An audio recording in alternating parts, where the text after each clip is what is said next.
Satvika. Today I am discussing about payment controller.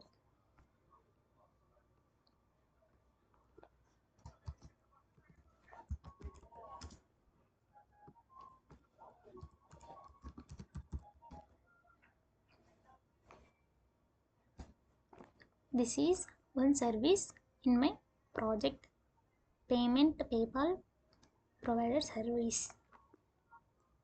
Today I will tell why controller class is used and what annotations we used in controller class and how it executed. First, let me show you payment controller class.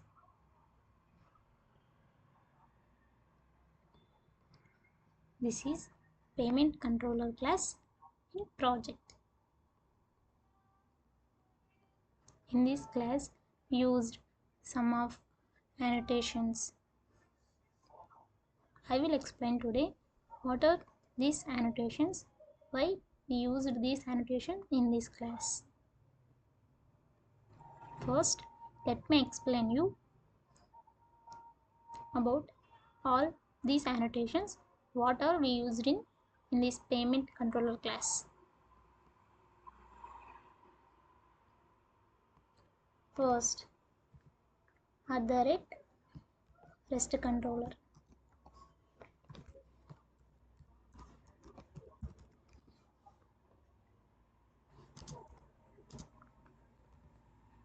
First of all, what is this annotation? @REST controller is the annotation. It is the top of the annotation in controller class.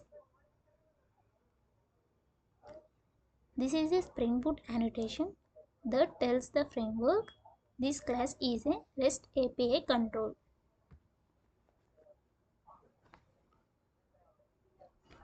It tells that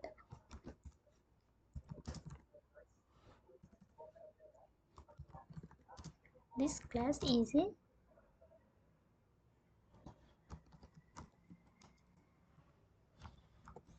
REST API controller.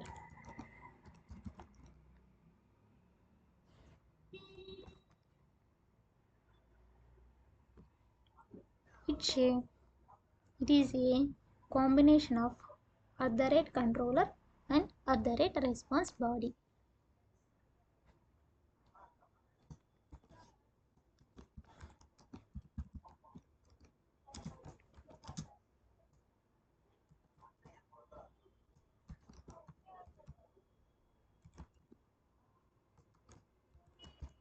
It is the combination of @controller and @response body. What is @controller annotation?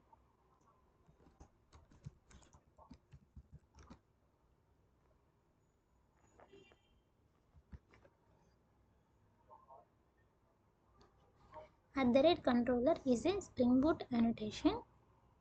It marks class as a web controller responsible for handling incoming HTTP requests and preparing responses.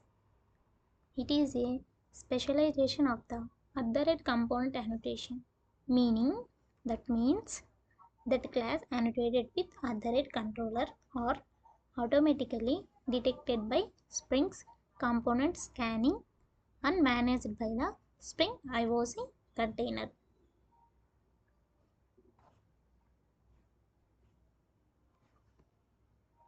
And next, what is @response body?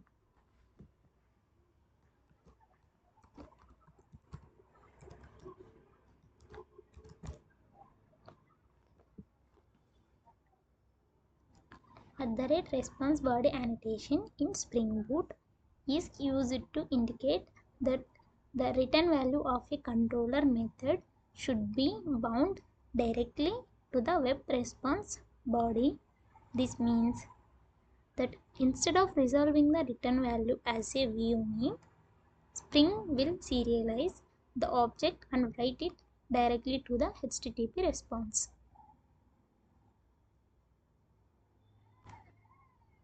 So The REST controller is the combination of both the @controller and @response body. It is the class level annotation which is used top of the class.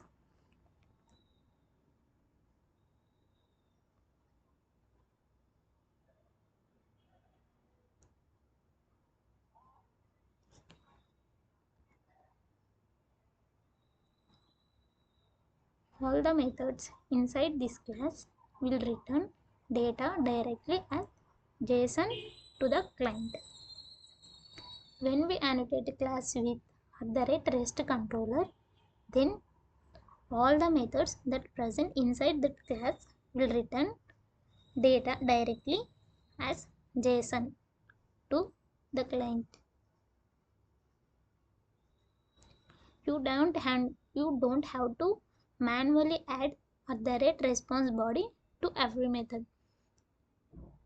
If we not annotate class with @REST controller, then we have to add manually @response body to every method. But @REST controller is the combination of @controller and @response body. So we no need to add @response body or @controller to every class. This is perfect for RESTful APIs, which send and receive data like JSON, not HTML views. If we not annotate class with @REST controller, then it will send or receive the data in HTML views. But when we annotate with @REST controller, then it sends or receives the data in the form of JSON objects.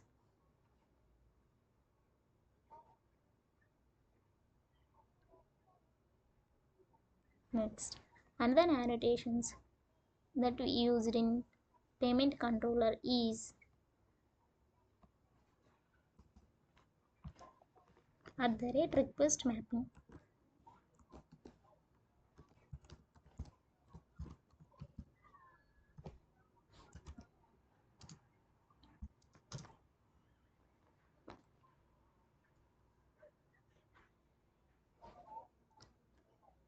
This annotation sets the base path for all API routes in the class. That means we have to give path to this annotation, means endpoints. For example, the path which we used in this payment controller is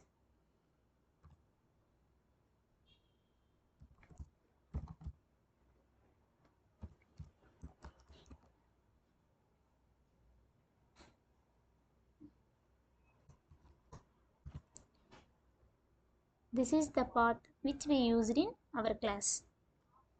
First, what is this annotation? @request mapping.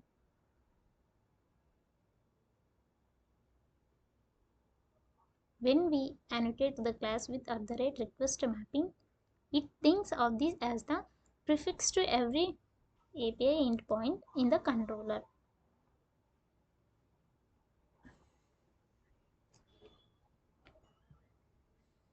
So if I have @post mapping, it maps post. If I have get mapping, it becomes get endpoint.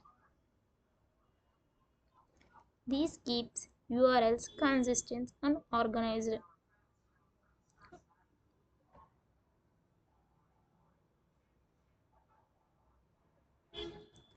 Next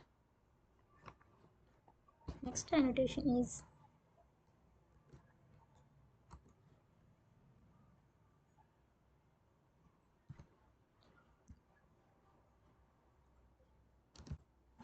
SLF4J.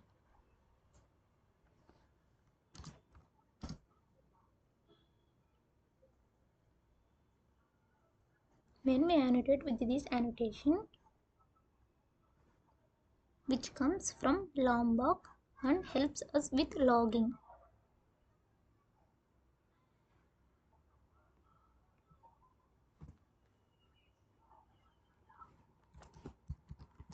helps us with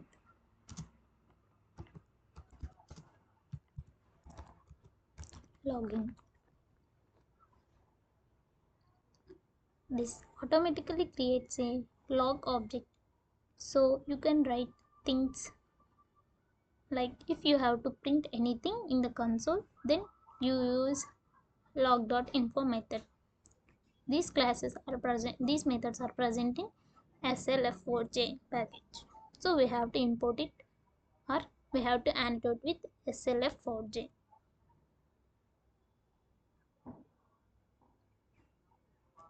When you use this annotation in the class, it's useful to track request, response, and debug points.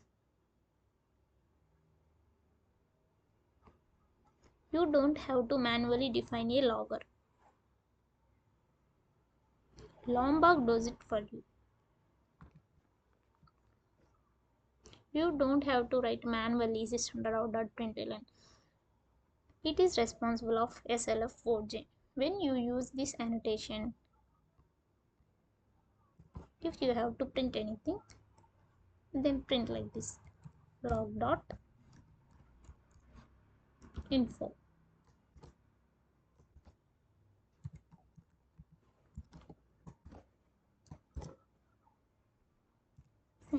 Then it prints this message in your console.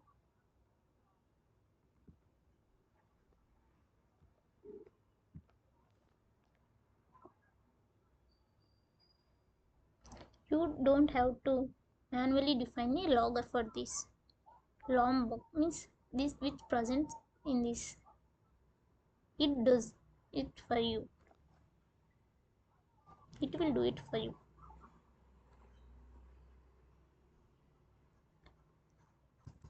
Next annotation is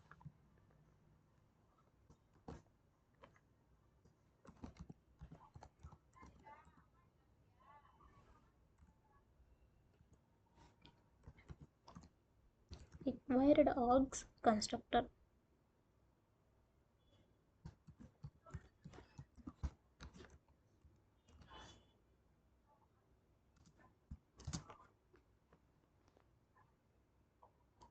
This annotation is also from Lombok, and it's used to inject dependencies automatically. When you annotate the class with this annotation, it will inject dependencies automatically. You no need to add that dependencies.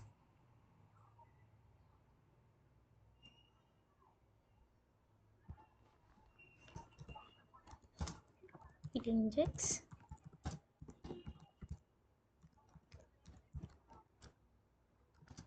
dependencies automatically.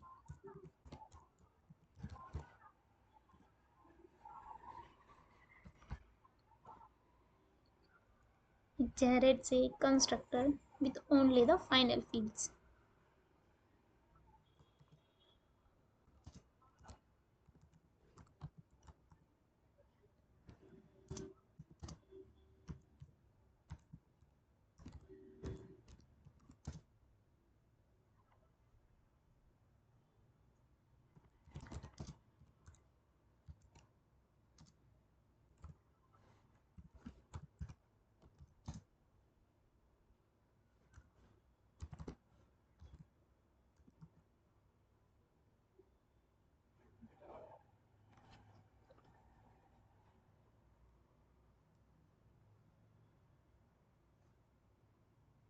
In our payment controller class,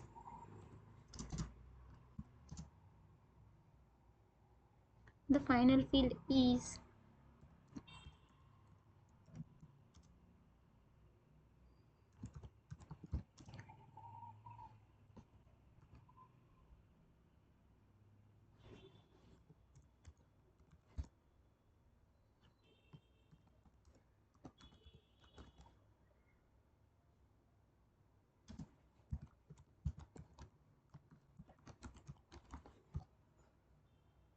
this is what final field we used in our payment controller class.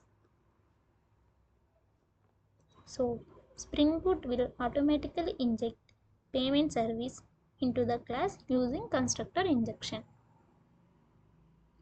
This makes our code cleaner and more readable and safer.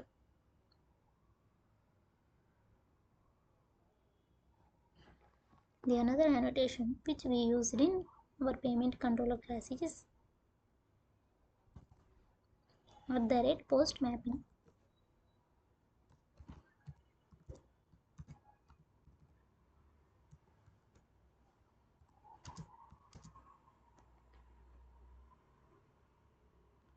This means if a client sends a post request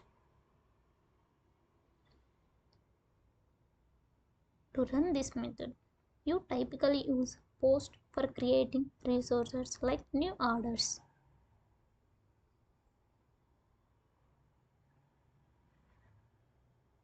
Next annotation is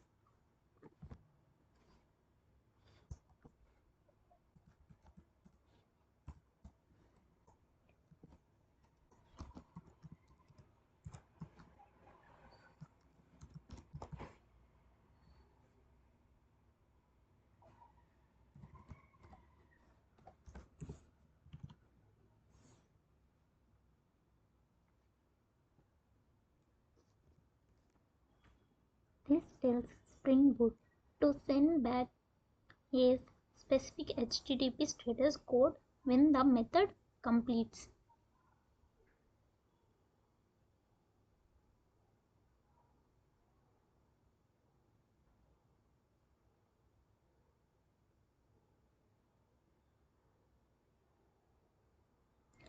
That means return HTTP status code 201. That means the method is created after a successful post. Even if you don't set the status in your code, Spring will automatically use 201 because of this annotation.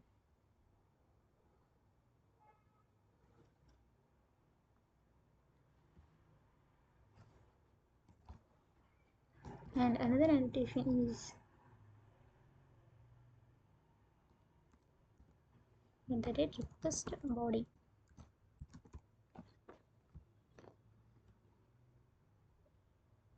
This is used to bind the incoming JSON request to a Java object.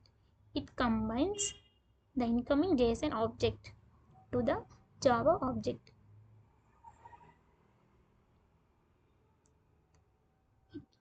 It looks at the JSON sent by the client and it converts into a Java object. Then it passes to the method. This is perfect for handling user inputs in REST APIs.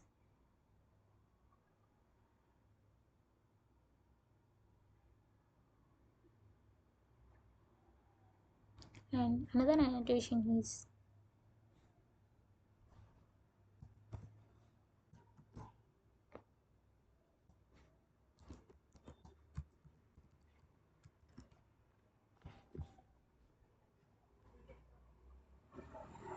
this maps a get request to this method and includes a dynamic path variable. It includes a path variable. And what is path variable? There is another annotation for path variable, that is @path variable. This annotation is used to extract values directly from the URL path.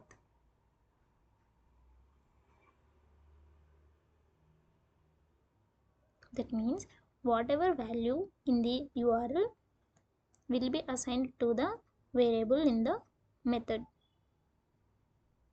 If someone sends one endpoint like PayPal order, then inside this method order ID will be generated.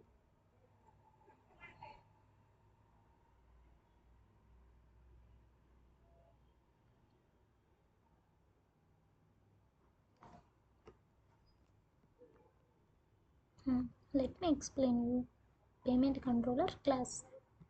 See, here we used @REST controller, @request mapping, SLF4J required auth constructor. These are class level annotations. See, for this annotation, the final field is private final payment service. It directly generates this class object into this payment controller class.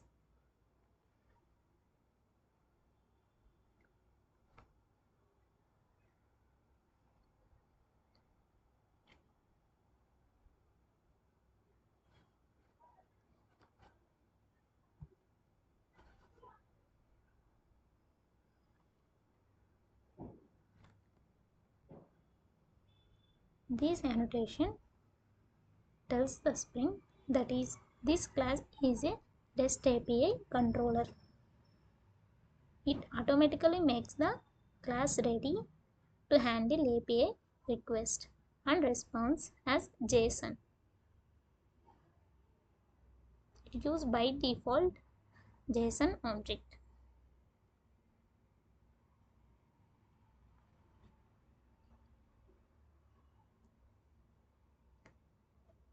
And this annotation request mapping. This sets a base URL for all APIs inside the class. So every endpoint in here will start with this path like V1 paper order. If we have to create order, then starts with V1 paper order slash create or get slash get. If you have to fetch, then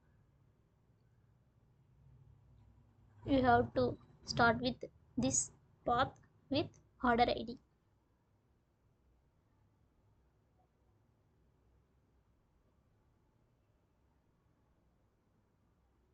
And here we used SLF4J. So this enables the lagging. It gives a log object you can use to print things to the console. And we used required auth constructor. This is from Lombok 2. This is from also Lombok. This annotation, it automatically creates a constructor for any final fields. Like here we used private final payment service. This creates a constructor for this class. It directly injects into it.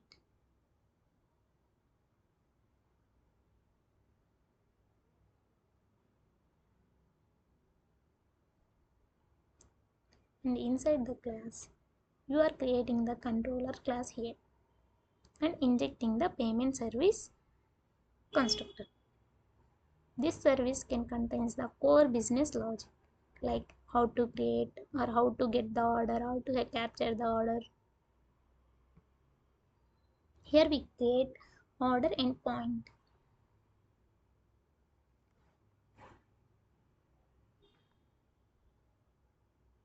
See, here we used @post mapping, @response status. This method will run when someone sends a post request to it. And this tells the browser that the response will have status code that is 201 and like it is created. It's indicating to a new resource.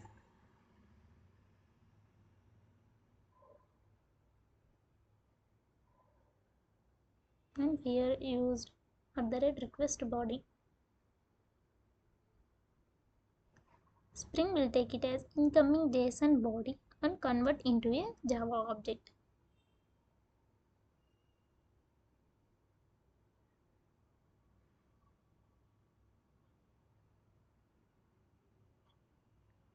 This is order response. This method calls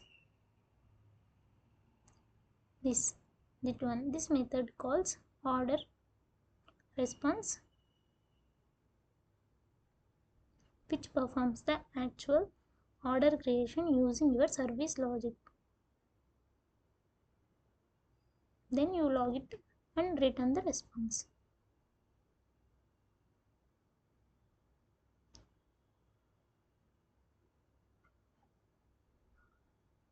And for getting order, you used @get mapping. It will fetch the orders.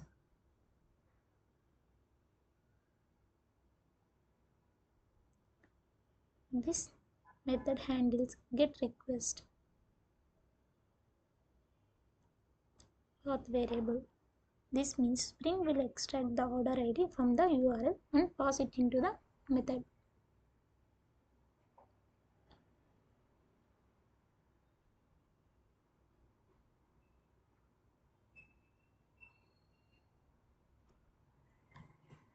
If the if the order contains temp to error, you manually throw a custom exception with an error code message from error code enum. Otherwise, you fetch the order from the service and return it. If you have to capture the order, then this method call when someone sends a post request to it. It extracts order ID and logs it and calls the service to capture the payment and returns the updated order.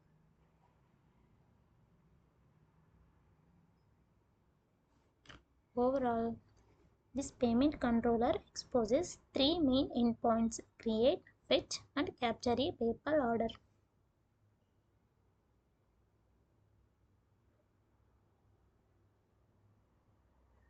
Thank you.